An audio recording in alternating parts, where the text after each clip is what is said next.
नमस्कार शेतकरी बांधवांनो, मी आपला कृषी बाबा शुभम इंगोले। तर आज आपण वागळूच्या ठिकाणी आलेलो आहे। सखाराम भाऊ देशमुख यांच्या शेतामध्ये यांनी तूर पेरलेली आहे। त्यांच्या शेतामध्ये चारू व्हेरायटीची तूर पेरली, जवळपास त्यांचा 1.25 एकराचा हा प्लॉट आहे आणि त्यांनी याची लागवड साधारण 5 महिने पहिले केलेली होती।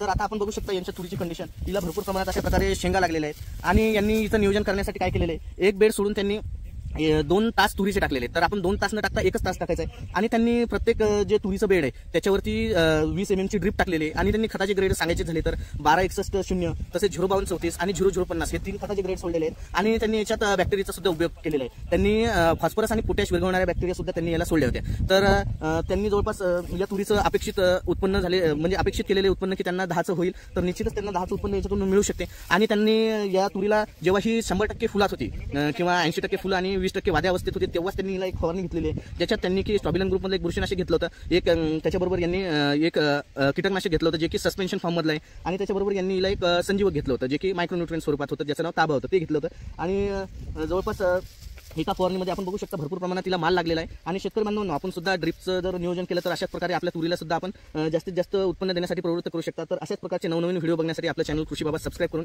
जास्तीत जास्त शेतकऱ्यापर्यंत पोहोचवा। धन्यवाद।